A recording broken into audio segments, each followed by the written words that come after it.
I'm going to show you one simple meal structure that can support healthier arteries in a real, measurable way. Not a cleanse, not a detox, not a magic drink. Because arteries are not plumbing and plaque is not grease. You can't wash it away with lemon water, vinegar, or random supplements. If you've ever been told that you can scrub your arteries clean with one ingredient, you were given an oversimplified story. What's happening inside your arteries is more like a long term irritation and repair cycle.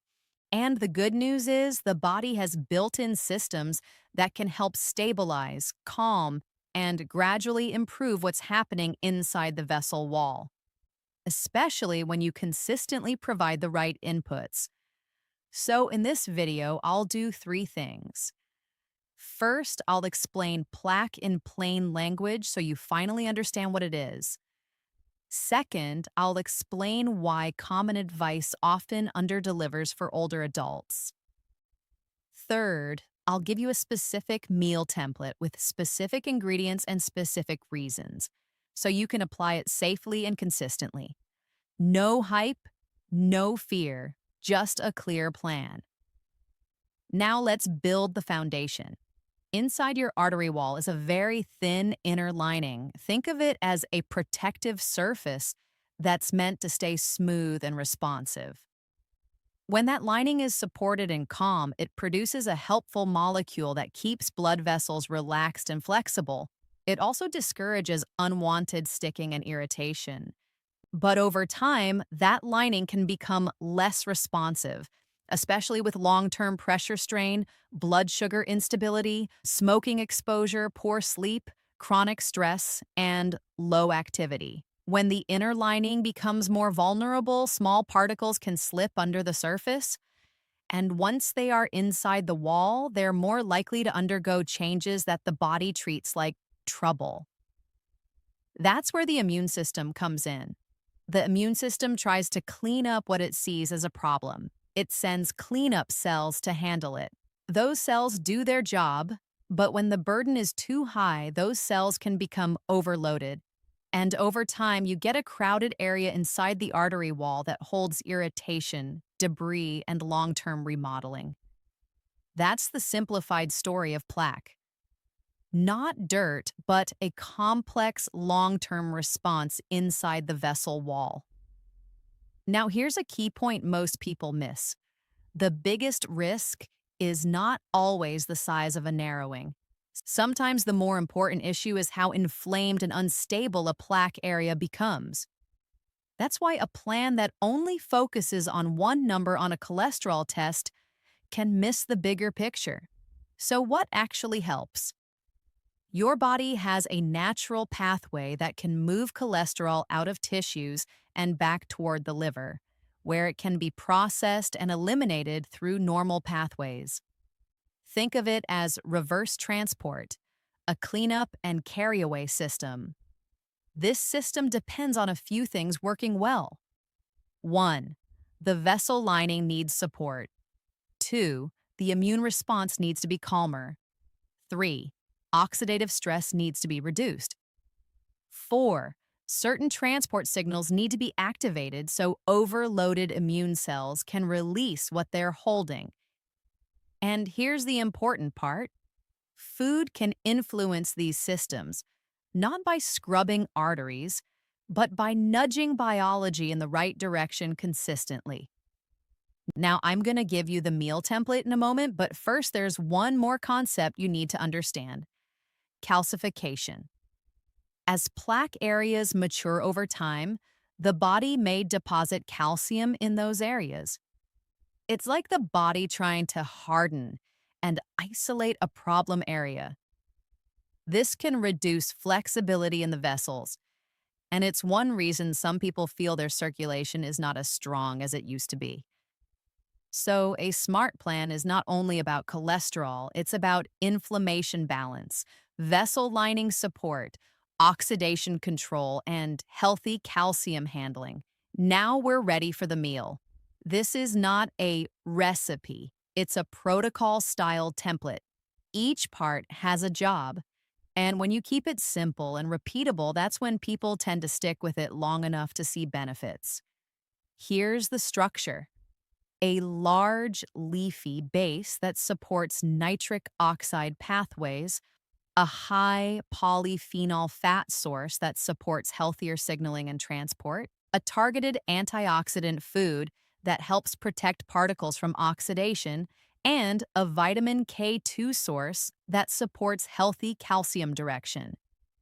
In the next part, I'll break down each ingredient, the exact amounts, the easiest shopping choices, and the practical mistakes that can quietly ruin the benefits. Now let's build the meal. Remember, this is not about cleaning pipes.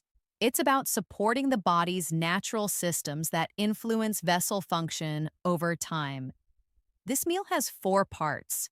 Each part has a purpose, and when you combine them consistently, you support multiple pathways at once. Part 1: the leafy base. The base is a large serving of nitrate-rich greens. The easiest and most effective choice is arugula.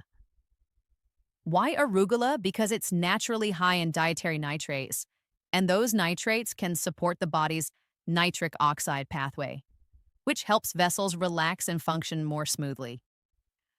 Here's a simple rule: use 2 to 3 large handfuls of fresh arugula as the base of a bowl, raw, not cooked. Cooking can reduce some of the helpful compounds, so keep it raw for this meal.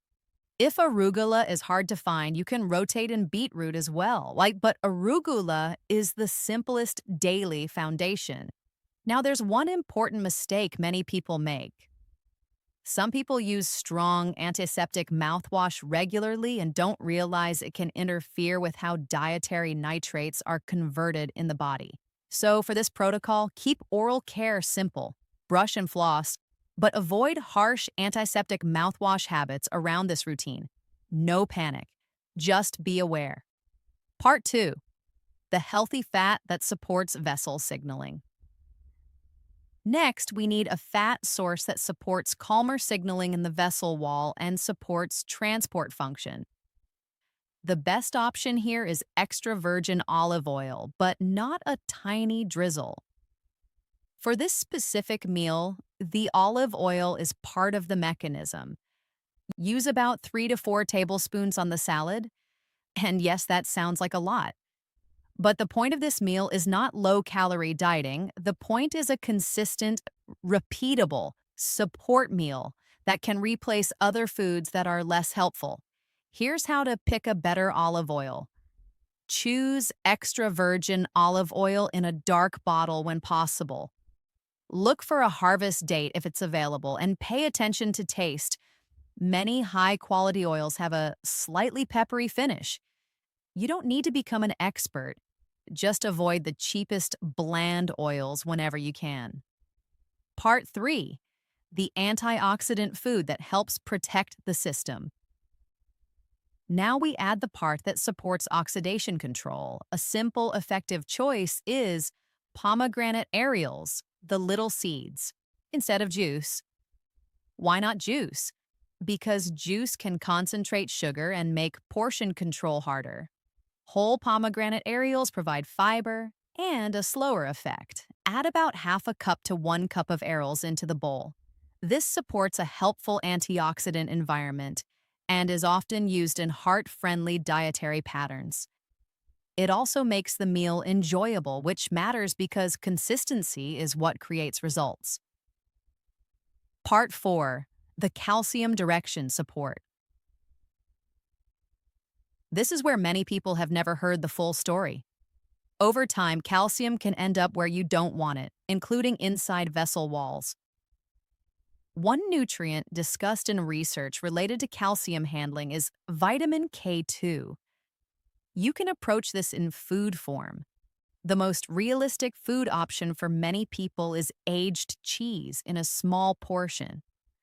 A simple approach is 1 small serving alongside the meal or added on top. If you don't tolerate dairy, this is something you can discuss with a healthcare professional, especially if you take blood thinning medication. That conversation matters. We're not making medication changes. We're simply talking about nutrition choices that may support healthy direction of calcium over time. Now let's put it together so it's easy. The full bowl.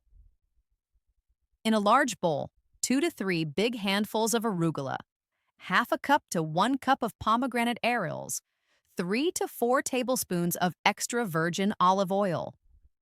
Optional, a small serving of aged cheese on the side or on top. That's the core template. And here's what I want you to notice. It's not complicated. It's repeatable. It's built from everyday ingredients. Now there are 3 common mistakes that reduce the benefit. Mistake 1, doing it once in a while and expecting major change. Mistake 2, using a tiny amount of olive oil and turning it into a dry salad mistake. 3, making the rest of the day heavy on ultra-processed foods and expecting one bowl to cancel everything out. This meal works best when it replaces something less supportive, not when it's added on top of an already heavy day. In the next part, I'll show you exactly how to fit this into a realistic day, how often to use it, what changes people often notice first, and what to track if you want objective feedback over time. Now let's talk about how to use this meal in real life. Because knowing what to eat is only half the equation. The other half is how and how often. How often should you eat this meal? This is not an occasional food. This is a daily anchor meal. For most people, once per day is enough, but it needs to be consistent. Not 3 times this week, not when I remember every day. Why? Because the processes we're supporting do not turn on instantly and stay on forever. They respond to repeated signals. Think of it like watering a plant. One heavy watering does nothing if you ignore it for weeks. Regular watering changes the system. That's how these pathways work. What time of day works best? Most people do best with this meal at midday. Lunch is ideal. Here's why. The body tends to respond well to nitrate-rich foods earlier in the day. Blood flow support during the afternoon helps with daily activity. It avoids late-night digestion issues that said, the best time is the time you can stick to. Consistency beats timing. Pick a time you can repeat every day. What should the rest of the day look like? This meal is not magic. It works best when the rest of the day does not actively work against it.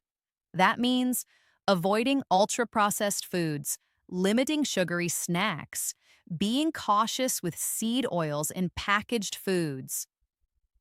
You don't need perfection. You need direction. If this meal replaces something like fast food, refined carbs, or heavy processed meals, you're already moving forward. What changes do people usually notice first? Not dramatic events, not overnight miracles. The first changes are usually subtle.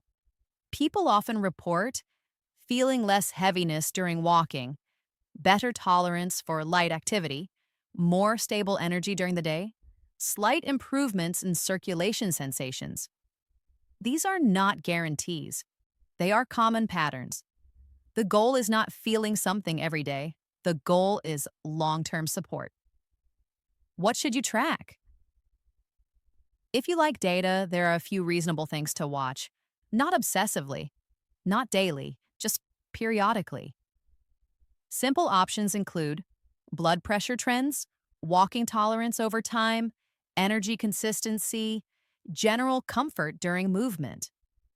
If you already work with a healthcare provider and use imaging or lab markers, those conversations should stay with them.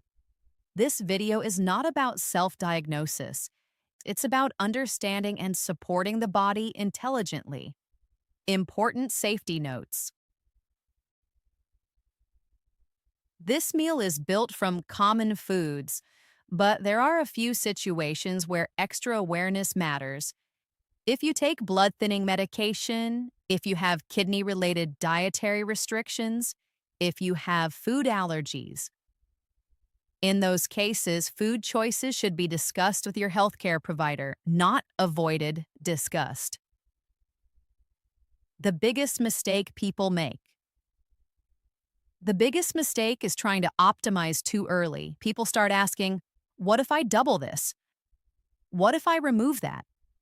What if I only do part of it? Don't. The value is in the combination and the repetition. Use the template as is for several weeks before changing anything.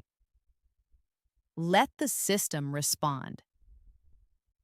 Why this approach matters long term. Most advice focuses on numbers: cholesterol numbers, blood pressure numbers, single lab results. But the body doesn't operate on single numbers, it operates on systems. This approach focuses on supporting multiple systems at once: vessel signaling, transport balance, oxidation control, structural flexibility. Not through extremes, through daily signals. And that's what creates meaningful change over time.